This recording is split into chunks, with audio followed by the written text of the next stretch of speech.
Thank you, Speaker. My adjournment tonight is for the Minister for Early Childhood, and the action I'm seeking is for the Minister to meet with representatives of sessional kinders in Boroondara to hear firsthand the impact of the government's so-called free kinder program.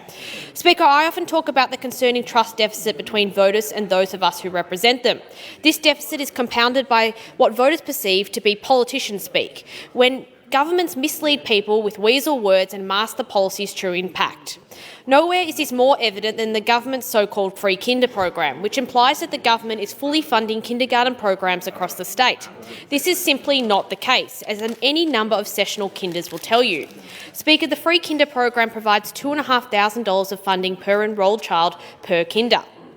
You will probably not be surprised to learn that many kinders expend significantly more than $2,500 per child throughout the year to provide high-quality early learning programs. This is the reality for most of the sessional kinders in the electorate of Kew. For these kinders, many of whom consistently receive exceeding grades against the national quality standards, the introduction of the free kinder program has not been the exciting new dawn in the early childhood learning promised by this government.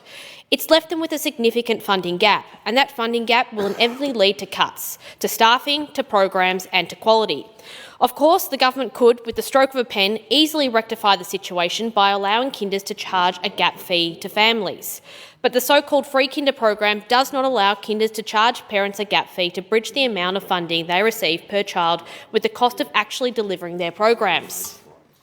This means that the government is effectively demanding kinders either run at a loss or cut costs.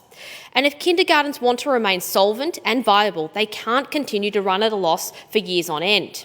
Most kinders in Kew tell me the vast majority of their budget is made up on staff wages, staff who have incredible experience and can provide the best early learning environment for kids.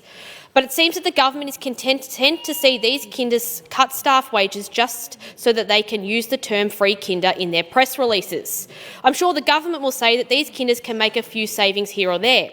But I know of one kindergarten in the electorate of Kew that is now at the stage of asking parents to donate tissues and toilet paper at the start of each term to help them keep their costs down. Kind of like a hospital in Cuba.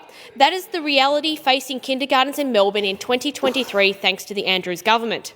Speaker, we support the government funding of $2,500 per child, but all this government needs to do to rectify this situation is to allow kinders to pass on the true cost of their programs to parents, permit a gap payment. In most cases, it is a modest amount per child that allows kinders to continue to offer their wonderful programs and support their brilliant teaching teams. Parents have a choice about where they send their kids to kinder. Allowing kinders to choose whether to charge a gap payment will simply be reflected in the choice parents make. So I ask the Minister for Early Childhood to make the time to meet with kinders in the city of Boroondara.